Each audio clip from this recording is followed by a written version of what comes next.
I com heu escoltat en aquestes paraules, aquest text d'avui és un text que segurament no et sembla fàcil d'entendre, i ni tampoc, encara que l'entenguis, no et sembla gaire fàcil de digerir, segurament. Oi? Estem fent una sèrie sobre el profeta Malaquies, l'últim llibre de l'Antic Testament. I com ja hem dit tantes vegades, la Bíblia és un llibre que és crític. És veritat que Déu parla del seu amor al seu poble, i la setmana passada ho vam estar veient, però la Bíblia és un llibre molt crític amb el poble escollit de Déu. I això és molt important que ho recordem. Si vols escoltar una crítica de la religió buida i de la lloança buida, que és el títol de la predicació d'avui, ves a la Bíblia i trobaràs com Déu una i una altra vegada critica el seu poble, exposa que el seu poble no està fent les coses com les hauria de fer.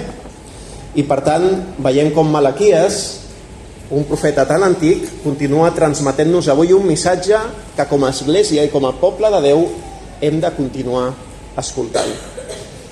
Per tant, veurem què és el que Malaquies, què és el que Déu a través del seu profeta va dir en el seu moment i què és el que ens diu avui a nosaltres. Quin profit en podem treure a nosaltres d'aquesta lectura i de la predicació d'aquest text? Però clar, quan tu llegeixes aquest text, una persona de la nostra cultura, del nostre entorn, segurament aixecaria la cella, oi? Allò de dir, caram, aquest Déu que demana la lloança, aquest Déu que demana, que exigeix, que sembla que necessiti la lloança dels homes. Potser té un problema d'autoestima aquest Déu, oi? Algú diria. Nosaltres, quan tenim una autoestima desmesurada, anem a fer un curset amb algun psicòleg, anem a veure el psiquiatre, anem a veure algú que ens ajudi, oi? I algú podria dir, quan algú vol estar al centre de tot, és un egòlatre, ha de mirar-s'ho això, hauria d'anar a teràpia, oi? I a vegades ens dona la sensació, quan no llegim bé el que diu l'Escriptura, d'això, no? I sentim a vegades això, oi? Aquest Déu que necessita ser lloat per estar tranquil. Anirem responent aquestes preguntes al llarg de la predicació. O coses com, per exemple, que la nostra cultura també es pregunta, per què Déu demana una cosa tan desagradable per nosaltres avui, com fer sacrificis d'animals? És d'aquelles parts, oi? Quan llegeixes l'Antic Testament i veus com s'explica com s'han de fer les coses, com s'han de fer els sacrificis, com s'ha d'agafar aquell animal. I clar, més tenint en compte com veiem els animals avui tu i jo, oi? Estem molt lluny de com es veien els animals en una societat rural i agrària com era la d'Israel. Avui donem un valor als gats i als gossos pràcticament superior a les persones, enteneu-me, això passa a vegades, oi? I clar, veiem l'Antic Testament, es parla d'aquests sacrificis, i quan anem al súper ja ho tenim tot empaquetat, i ho tenim tot fins i tot tan ben cuinat que ni ens n'adonem a vegades de que allà hi ha un sacrifici, hi ha una mort d'un animal perquè jo pugui menjar. Però ens ho amaguen tot d'una manera que no sabem ni com es fa, ni qui ho ha fet, ni res de tot això, oi? Estem molt apartats de la realitat d'un poble rural, com era el poble d'Israel en l'Antic Testament.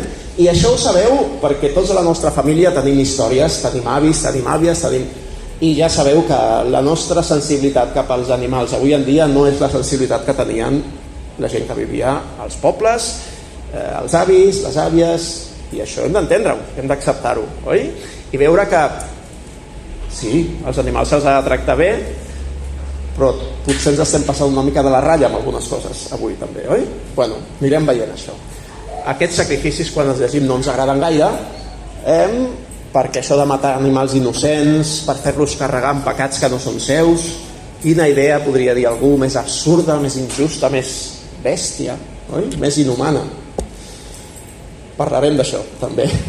I alguna altra pregunta que podria fer el nostre company de feina, o el nostre company, o el nostre veí, o el nostre company a la universitat. Qui eren els sacerdots a l'Antic Testament i què feien? Per què serveixen? Per què eren necessaris? Tot aquest muntatge, oi? Que algú podria dir que veiem a l'Antic Testament, sacerdots, el temple, tot això que ens queda tan llunyà. Per què avui no tenim sacerdots a la nostra església? O sí que en tenim? Us deixo la pregunta aquí, ho anirem veient. Una introducció que és necessària per entendre el text d'avui. Parlaré un momentet del temple, dels sacrificis i dels sacerdots, i després anem a pel text, d'acord? Què era el temple? L'Antic Testament ens parla del temple del poble de Déu, oi? Era molt important per ells aquest temple. Per què? Perquè era un espai en el que, tot i ser un lloc físic, també era un símbol. Era, podríem dir, la casa terrenal de Déu enmig del seu poble. Oi? Era el centre de la pràctica religiosa del poble escollit de Déu. Era el lloc físic, podríem dir, on el cel i la terra es trobaven de manera especial.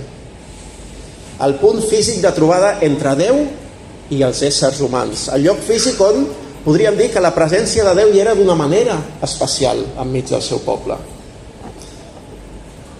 En aquest temple hi havia sacerdots i levites, que és una manera de parlar també de sacerdots que tenien un paper especial, un paper molt destacat.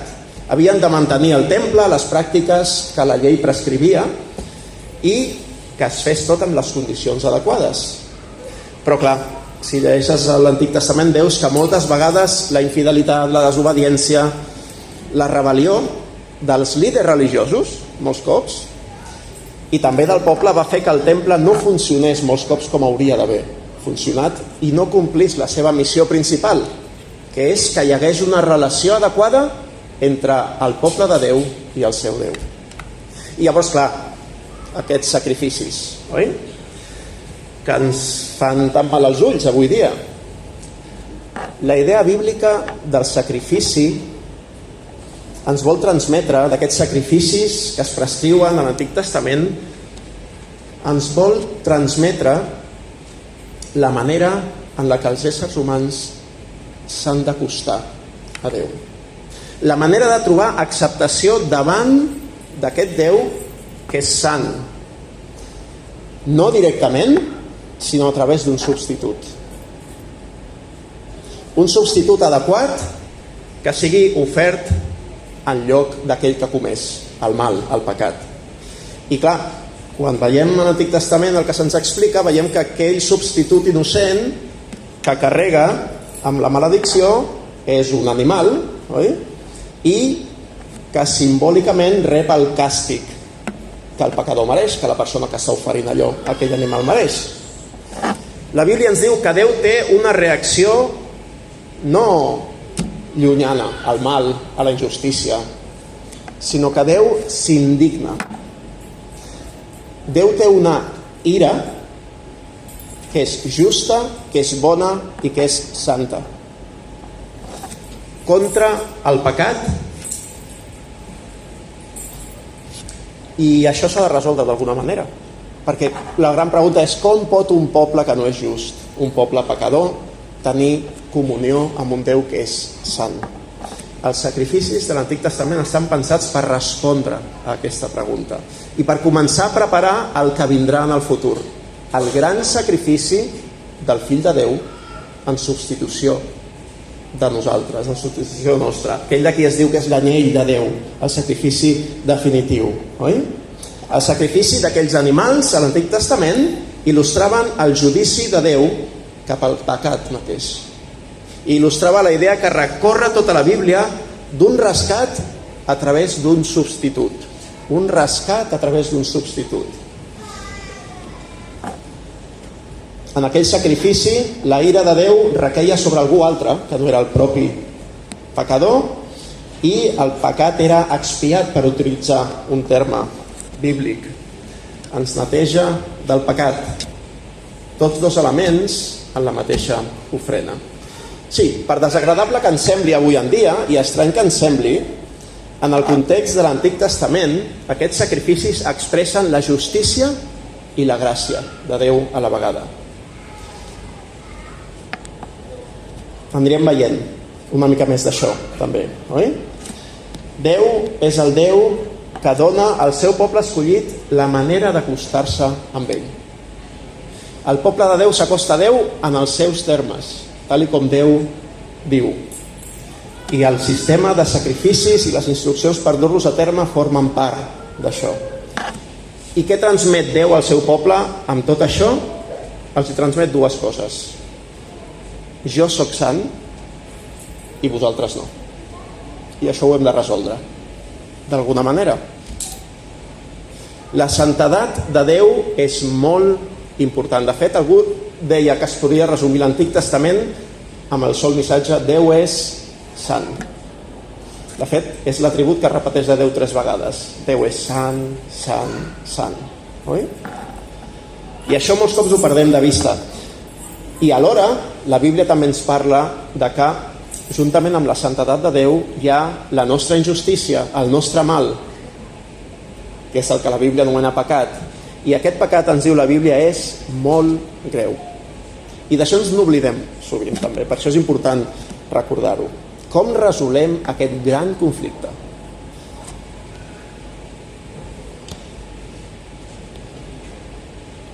Déu és aquell que dona l'opció de fer els sacrificis al seu poble. El perdó entès en termes bíblics no és quelcom que nosaltres aconseguim treure d'un Déu que té mal caràcter, sinó que és el regal d'un Déu que té la total disposició a perdonar. Déu és just, s'indigna davant del pecat, davant del mal, davant de la injustícia, i cal fer alguna cosa amb tot això. Diu el Salm: ell és compassiu, perdona la iniquitat d'ells i no els destrueix, no els va destruir. I sovint va restrènyer la seva ira i no va aixecar tot el seu furor. Déu, en la seva compassió, ha apartat la seva ira, la seva indignació, de damunt nostre. I això és fruit de la seva gràcia. Cap a això apuntaven els sacrificis, oi? I per últim, els sacerdots de l'Antic Testament eren triats de la tribu de Leví i eren apartats de la resta del poble per aquest ministeri a complir en el temple. I tenien una funció determinada, oi? Per tant, després d'aquesta introducció, veiem de què va el text. Després d'haver escoltat sobre aquestes coses que són tan presents en el llibre de Malaquies, veurem tres coses. En primer lloc, l'acusació que Déu fa del poble, després la rellevància d'això per tu i per mi, i per últim veurem com Crist dona resposta a tot això. L'acusació de Déu, la rellevància i després com Crist dona resposta a tot això que estem dient, el problema que es genera en el poble de Déu. En primer lloc, l'acusació. Déu diu al seu poble el següent: heu menyspreat el meu nom. Heu menyspreat el meu nom. El fill honra el seu pare, el servent el seu senyor. Doncs si jo sóc pare, on és la meva honra? I si jo sóc senyor, on és el temor que em teniu? Diu Javé dels exèrcits a vosaltres, sacerdots. Fixa't, Malaquies ha de ser valent, perquè no va a la gent senzilla del poble, als més pobres, i els diu: ho esteu fent fatal. Malaquies es presenta davant dels sacerdots, dels líders religiosos del poble escollit de Déu, i els diu coses que no els agradaran. Déu, a través de Malaquies, acusa els sacerdots. Veurem que aquesta acusació s'estén a la resta del poble, però aquí veiem com els sacerdots tenen la gran responsabilitat. I com veiem en aquest llibre, ja ho sabeu, hi ha pregunta, hi ha resposta, hi ha aquesta mena de diàleg, hi ha aquesta mena de discussió entre Déu i el seu poble. Vosaltres, diu Javé dels exèrcits, sacerdots que menyspreeu el meu nom. I ells responen i diuen: amb què hem menyspreat el teu nom? Explica'ns-ho, convença'ns d'això. La setmana passada la resposta era una mica més: demostra que ens estimes, oi? Demostra que ens estimes. Com ho demostres? I la resposta d'aquesta setmana doncs també té una actitud semblant. Com? Com demostres que menyspreem el teu nom? I aleshores Déu respon i s'esplaia. Els hi diu: la vostra lloança, amb altres paraules, és el que surt al text, els vostres sacrificis, les vostres ofrenes no són els adequats. Em mereixo el millor, diu Déu, i vosaltres em doneu el que us sobra. Em doneu les restes, el pitjor que teniu. A la llei de Déu queda ben clar de quina manera s'havien de fer tots aquests sacrificis. com havia de ser l'animal que s'havia de sacrificar i com no havia de ser, com havien de ser les ofrenes i com no havien de ser. I tot allò no s'estava complint. I Déu agafa els sacerdots i els diu: vosaltres sou responsables d'això. Com vam dir la setmana passada, el poble, en el moment en el que Malaquies profetitza, el poble de Déu està en un moment de desànim, un moment de desmotivació, un moment que vam resumir amb la paraula apatia. Apatia. Oi?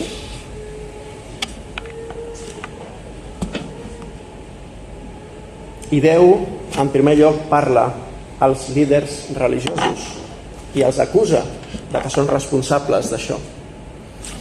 De fet, aquesta manera d'adorar que tenen, de fer les coses que s'han de fer al temple, demostra aquesta apatia, també. I aquí és on venim, oi? Per què això de la lloança? Els cristians són una mica estranys en moltes coses, però amb això de la lloança també són una mica estranys. Això de lloar a Déu, no? I aquest Déu que necessita ser adorat, perquè si no, no està tranquil, algú diria. La idea bíblica és aquesta. Els éssers humans som adoradors per naturalesa. Som adoradors per naturalesa. Necessitem viure adorant, lloant alguna cosa, alguna persona, algun Déu. La Bíblia ens diu que Déu és el més gran, el més preciós i el més valuós que existeix. Que només ell és Déu i que només ell mereix tenir el primer lloc a les vides dels éssers humans. I la Bíblia també ens diu que si no l'adorem amb ell, no és que no adorem a res, és que adorarem altres coses o altres persones. És allò que deia Chesterton, no? Quan l'home deixa de creure en Déu, no és que no cregui en res, és que creu en qualsevol cosa. Si no adores el Déu creador, adores qualsevol altra cosa o persona. I això pots saber-ho preguntant-te per què vius. Quina és la gran motivació de la teva vida? Quin és el centre, el motor de la teva vida? Segons la Bíblia, allò que és el centre de la teva vida és el teu Déu veritable. I vius per lloar aquest Déu. Hi ha moltes expressions de lloança en una ciutat secular com la nostra. Quan algú va a un estadi com el del Barça, lloa els jugadors moltes vegades. Físicament, fins i tot. Oi? Quan algú troba una satisfacció tan gran amb el menjar que es troba en un restaurant tan especial, d'alguna manera a vegades hi ha expressions que són de lloança al menjar o al cuiner que ha fet aquest menjar. Oi? Quan expressem això és el més gran i el més preciós que existeix, quan pensem d'aquesta manera en la riquesa, en la comoditat, en viure la vida centrada en un sexe que s'allunya del propòsit de Déu, totes aquestes coses es poden convertir en el gran Déu de les nostres vides, al que oferim dia rere dia la nostra lloança i la nostra adoració. Per tant, és un bon moment per preguntar no si adores alguna cosa, sinó a qui o a què estàs adorant en la teva vida. Quan adorem qualsevol altra cosa per damunt de Déu, això li treu amb ell el seu mèrit, la seva glòria, el reconeixement que ell mereix, i per altra banda, és el pitjor per nosaltres mateixos. Perquè lloar les coses equivocades ens porta cap a una felicitat, cap a una infelicitat que serà eterna, ens diu la Bíblia. Cap a una infelicitat que serà eterna. Hi havia algú que preguntava amb una confessió de fe quin és el propòsit de l'ésser humà, i la resposta que havies de donar era aquesta: glorificar Déu i gaudir d'ell per sempre. Glorificar Déu i gaudir d'ell per sempre. I aquesta és la perspectiva cristiana. La nostra vida està per donar reconeixement, mèrit, valor, lloança, adoració al nostre Déu, al Déu creador del cel i de la terra, i per gaudir d'ell per sempre. La lloança ben entesa dona la glòria a Déu que ell mereix i dona una alegria profunda a aquells que estan adorant el Déu veritable. Però això no era el que el poble de Déu estava experimentant, oi? Això que us he pintat és molt bonic, però diu Déu, la vostra lloança és incorrecta, tant en les formes com en el fons. De fet, les formes incorrectes donen a entendre la mala salut dels vostres cors espirituals. M'esteu menyspreant, diu Déu, al seu poble escollit. I si no canvieu, si no us penediu i feu una reforma profunda, per molt que sigueu el meu poble escollit, no us perdonaré i no tindreu el meu favor. Déu està dient al seu poble: la vostra manera de viure, les vostres accions tenen conseqüències. I si seguiu per aquest camí, les conseqüències seran el meu judici. Estaré contra vosaltres, us enviaré el càstig que mereixeu, la maledicció que mereixeu. De fet, diu Déu, arriba al punt, fixa't, de dir, si seguiu fent les coses tal com les esteu fent, per mi ja podeu tancar el vostre temple. Per mi ja podeu deixar d'oferir aquestes ofrenes i aquests sacrificis. Prefereixo que tanqueu el temple a que m'oferiu aquests sacrificis i aquestes lloances buides i falses que m'esteu oferint, diu Déu. És com si Déu digués: per mi és insultant veure la vostra lloança. Una adoració buida. Quines paraules de Déu dirigides al seu poble, oi? I per altra banda, Déu els diu: i no penseu que això a mi em fa més petit, És veritat, Déu no necessita la nostra lloança. Déu no necessita la lloança del seu poble. Déu ens convida a lloar-lo, ens crida a lloar-lo per entrar en el seu goig. Però si no ho feu vosaltres, algú altre ho farà. Diu al verset 11: el meu nom serà gran entre les nacions, diu Javé, perquè des del llevant del sol fins al seu ponent el meu nom serà gran entre les nacions, i en tot lloc es portarà encens i una ofrena pura al meu nom, diu Javé. És a dir, vosaltres no ho feu, tranquils, algú altre ho farà. A tot el món em coneixeran, a tot el món saben com sóc de gran. I la ironia és que se'ns dona a entendre que el nom de Déu no es veu com a gran entre el seu poble, i en canvi altres nacions sí, que veuran el nom de Déu com un Déu gran. I fins i tot, fixa't al verset 13, i també dieu: vet aquí, quin cansament. Podríem dir, quin avorriment.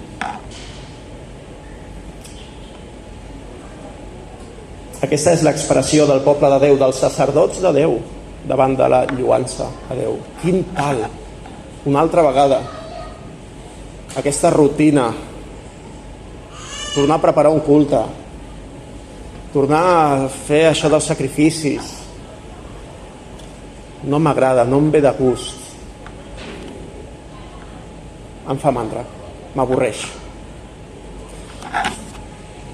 Aquesta és l'actitud dels líders del poble de Déu en aquell moment, i Déu els hi tira encara. Quina mandra, quin avorriment. Això és el que genera el culte a Javé en el poble escollit. I el Senyor els hi reafirma: desobeir-me té conseqüències negatives. Tot i que ell, Déu, serà fidel al seu pacte, però Déu no és cec a aquestes veritats, a aquesta situació espiritual que el seu poble està duent a terme. Després el Senyor parla de com hauria de ser un sacerdot, oi? I posa l'exemple de Leví. Diu així: el meu pacte amb ell era la vida i la pau, i jo els hi vaig donar perquè tingués temor i tingué temor de mi, i ell s'humilià davant del meu nom. La llei de la veritat era a la seva boca, la injustícia no fou trobada en els seus llavis. Caminà amb mi en pau i en rectitud, i feu tornar molts de la iniquitat. Com contrasta aquest exemple tan positiu amb la situació en aquell moment dels líders del poble escollit de Déu, oi? Vosaltres heu desviat el poble, els diu el Senyor. I a més, per acabar, no només això, sinó que heu fet acceptació de persones, allò que diuen en castellà, això acepció de persones, oi? No heu tractat a tothom com l'hauríeu d'haver tractat, depenent de la seva riquesa, depenent de la seva influència, del seu poder. Vosaltres, sacerdots, que hauríeu d'haver tractat a tothom amb justícia, esteu fent aquesta acceptació de persones, aquesta acepció de persones. Oi? No està malament la situació que planteja. Déu-n'hi-do. I clar,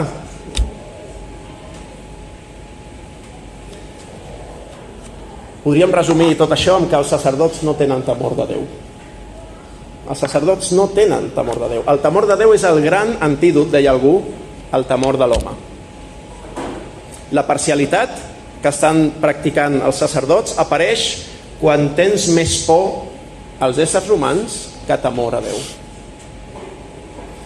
El temor a Déu és aquesta admiració profunda, la sorpresa, fins i tot l'espant, aquesta por de reverència profunds al veure com n'és Déu de sant, de gran, de just i de savi. Més del que podem arribar a concebre. I viure amb aquesta actitud és viure amb temor del Senyor. I això és el que ens du a veure a Déu com a digne de la nostra confiança i a no tenir tanta por als éssers humans com tindríem si Déu no estigués amb nosaltres. El gran antídot a la parcialitat, que és el temor de Déu, no està en els cors dels sacerdots. I per això tracten amb parcialitat a la gent.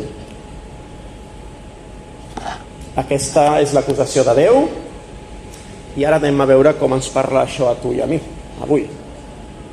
La situació del poble de Déu no és bona, oi? Quines advertències, quines veritats podem aplicar avui per la nostra vida, tu i jo, per la nostra església, tu i jo.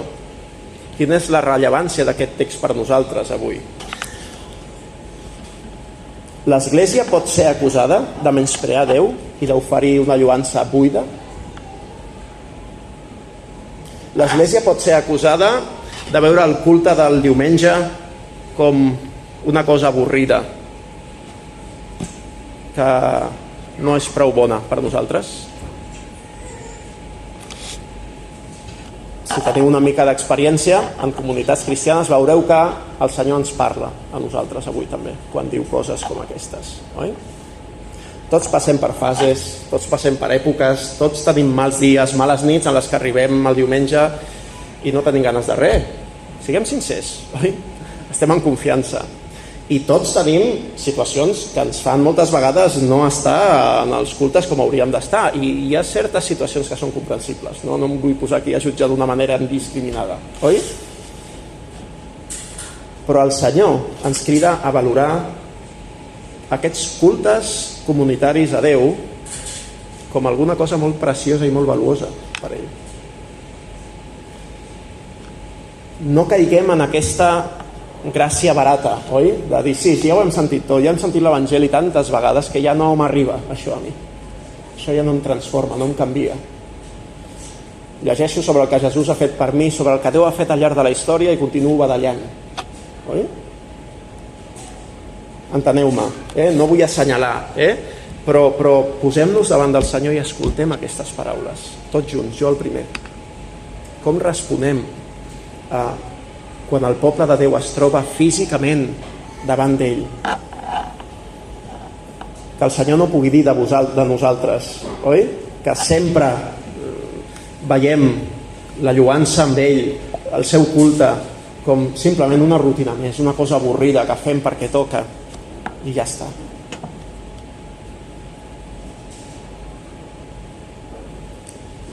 És allò que va dir algú, no? Déu em perdonarà perquè aquesta és la seva feina, no té altra feina, Déu, que perdonar la gent. Oi? És aquesta gràcia barata. És aquest no valorar el preu que Déu ha pagat per refer la relació trencada entre tu i ell. Què genera en tu el culte a Déu quan ens trobem com a església?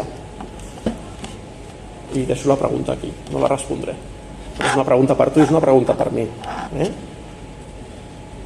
No menyspreem el culte comunitari, no menyspreem, i molts cops ho diem, oi? Volem ser església del Senyor els diumenges, però volem ser-ho, a vegades diem, no? Sobretot de dilluns a dissabte. I això està bé, enteneu-me.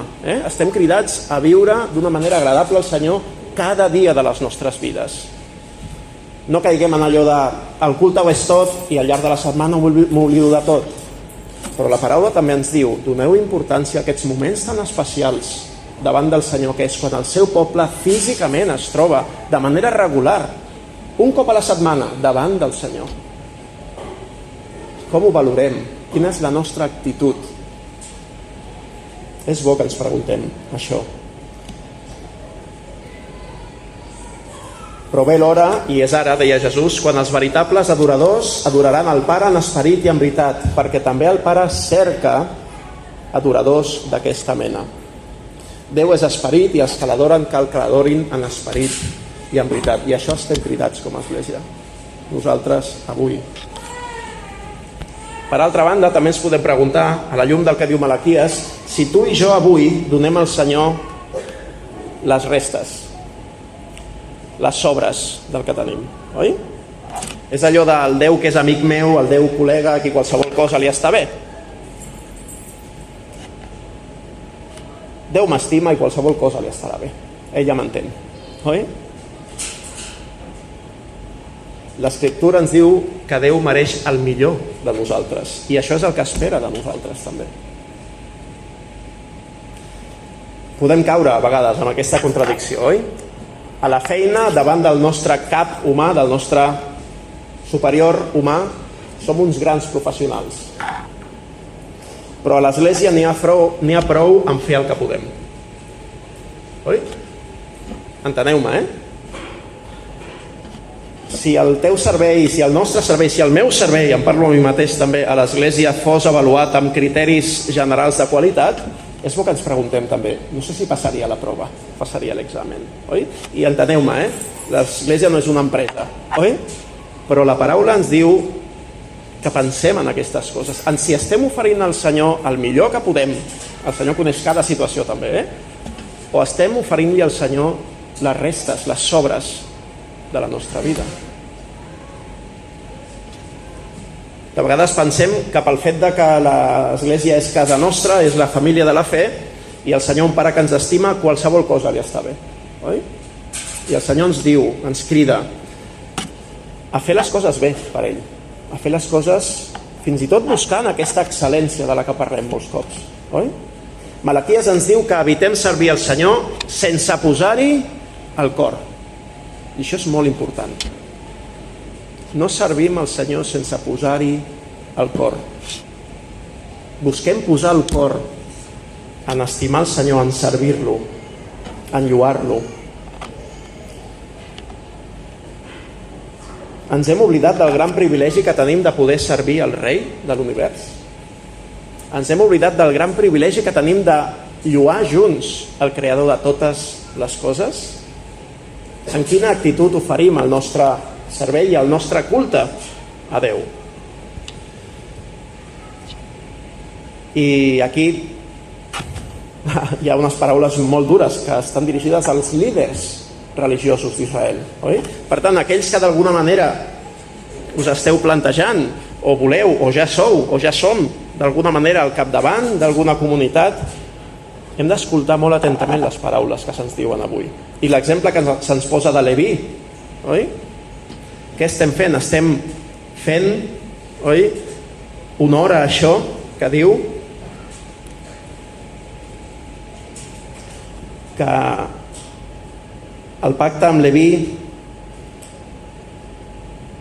era la vida i la pau, i els hi vaig donar perquè tingués temor i tingué temor de mi.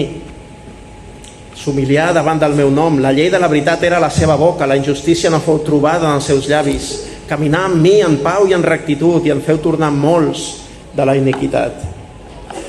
Que el Senyor ens doni persones al capdavant de les nostres comunitats amb aquesta actitud, que honorin això que el Senyor vol. Acostem el poble a Déu o l'allunyem? I això per als líders és una pregunta molt important. Estem acostant a les persones de la nostra comunitat a Déu o els estem allunyant de Déu?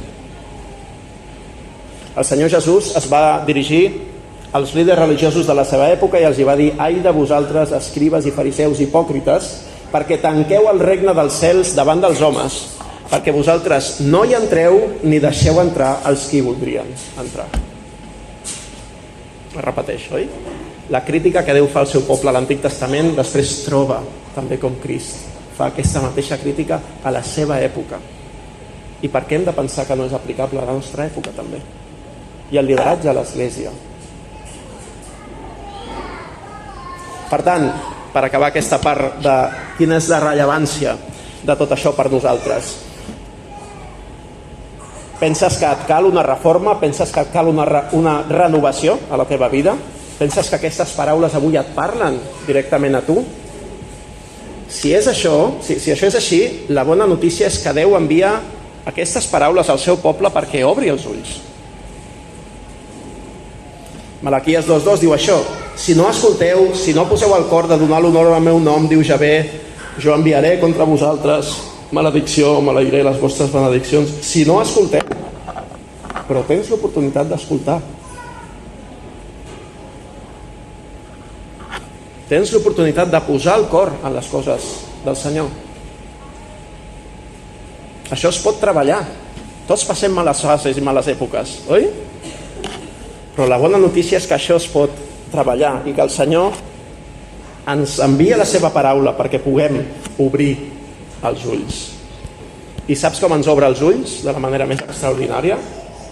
Què has de fer? Va, llista de coses que has de fer. Sí? Per renovar la teva vida, no et donaré 12 principis, ni 10, ni 8, ni 7. Et parlaré de l'últim punt de la predicació. Et parlaré de la persona de Crist.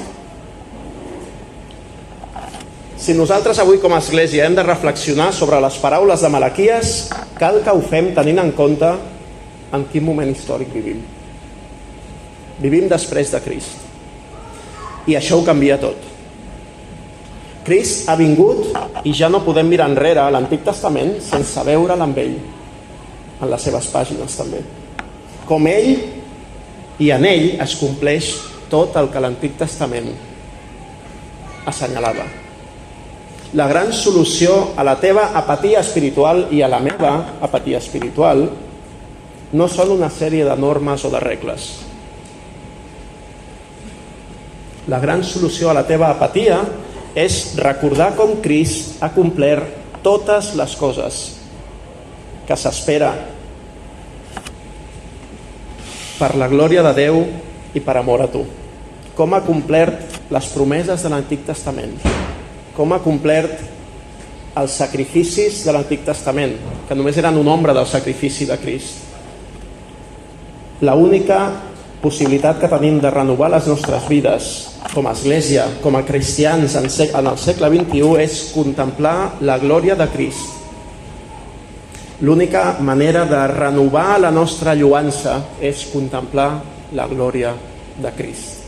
Vols que la teva lloança deixi de ser una lloança buida? Vols que la teva vida deixi de ser una vida buida? Contempla la glòria de Crist. I això ho podem fer d'una manera molt senzilla.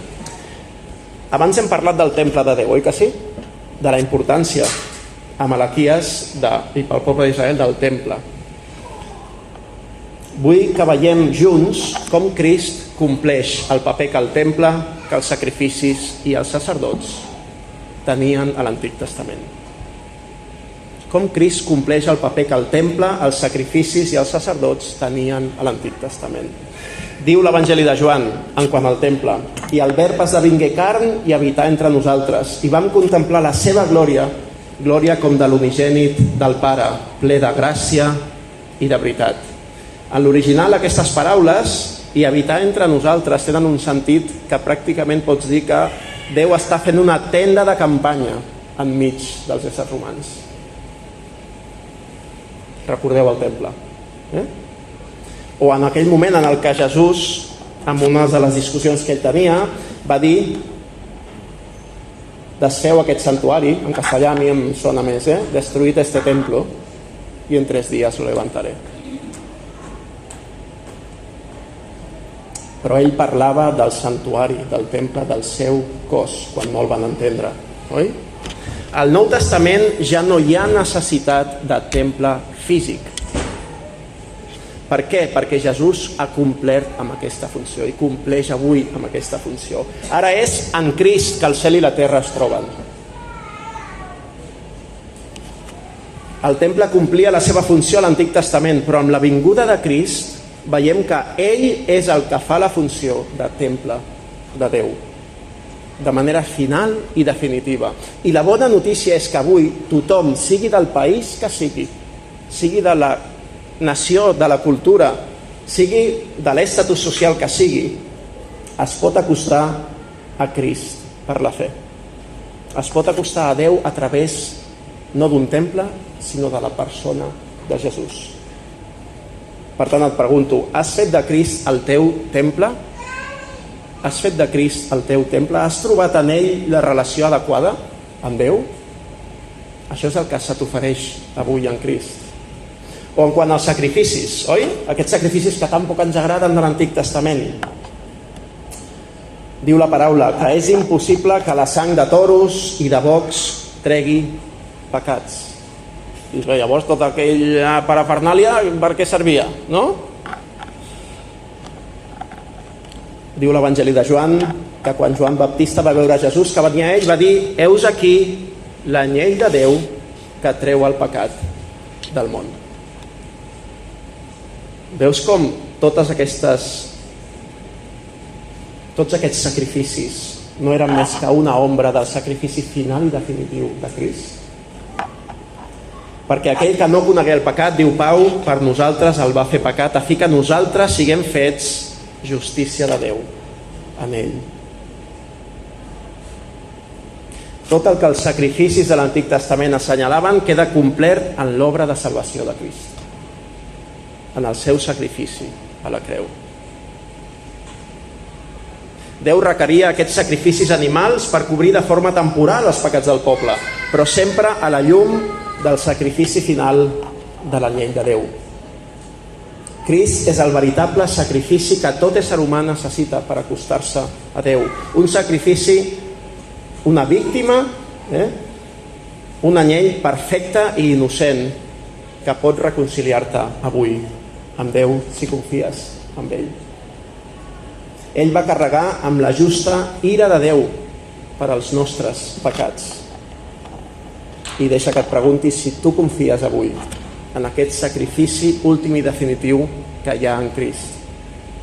La seva entrega a la creu, la seva sang vessada, és el sacrifici final i definitiu que pot resoldre el problema de la teva enemistat amb Déu, del teu pecat. Has fet teva per la fe aquesta salvació? Diu Pau, la paga del pecat és la mort. El pecat és molt seriós. La santedat de Déu és molt important. Però el verset no acaba aquí. La paga del pecat és la mort, però el do de Déu és la vida eterna en Crist Jesús, Senyor nostre. És l'ofrena que tot ésser humà necessita, Jesús mateix. I quan veiem aquests sacrificis de l'Antic Testament i diem pobres animals que eren innocents, que no havien fet res i estan patint allà, doncs en part aquesta és la idea. Ja va bé que ens impacti, perquè després hi ha un impacte molt més gran, que és el fill de Déu innocent que ve a aquest món i s'entrega per injustos com tu i com jo. Esclar, no ho mereix. És innocent, correcte. Correcte. Aquest és l'escàndol de l'Evangeli, que aquell que era just es va entregar per als injustos. I això és el que se t'ofereix avui a tu. Els sacrificis parlen de la justícia de Déu i de la seva gràcia i del seu amor. I per últim, aquesta idea dels sacerdots, oi? Quan Jesús va ser sacrificat, diu Mateu, la cortina del temple es va partir, es va esquinçar, es va obrir. Al temple hi havia una cortina que tapava el que deien el lloc santíssim. Allà només hi podia entrar el gran sacerdot. oi? I l'Evangeli de Mateu ens diu: Jesús va tornar a cridar amb veu forta i va lliurar l'esperit. I heus aquí el vel del santuari es va esquinçar de dalt a baix en dues parts, i la terra tremolà i les roques s'esberlaren. I Hebreus diu: tenint doncs, germans, la confiança d'entrar en el lloc santíssim per la sang de Jesús, entrarà aquell i inaugurarà per nosaltres un camí nou i vivent a través del vel, és a dir, la seva carn. No necessites cap sacerdot avui. Tens a Jesús. I també, si els sacerdots t'han fallat, aquest sacerdot no et fallarà. Perquè hi ha un únic Déu i un únic mitjancer entre Déu i els homes, Crist Jesús, home. En ell hi tenim el gran sacerdot que ho va fer tot bé. Ell va viure oferint a Déu la lloança que mereixia, a diferència d'aquests sacerdots que se'ns presenta a Malaquies, a diferència del que tu i jo fem molts cops. Ell va viure oferint a Déu la lloança que mereix, i Jesús mateix va ser el que va oferir el sacrifici últim i definitiu pels pecats del poble i del món sencer. I el sacrifici va ser ell mateix. Ell va ser el gran sacerdot que va oferir a Déu això, un sacrifici adequat que Déu accepta, aquell que salva a molts dels seus pecats, un sacerdot no només per un poble de la terra, sinó per tots els pobles de la terra. El meu nom serà gran entre les nacions, diu el Senyor. I això com és possible? Amb la vinguda de Crist. Amb la vinguda de Crist cobra l'Evangeli, la salvació a totes les nacions. Aquesta expectativa profètica només es pot complir en Crist. Encara que el poble escollit no adori el Senyor com s'ho mereix, el món sencer l'acabarà adorant.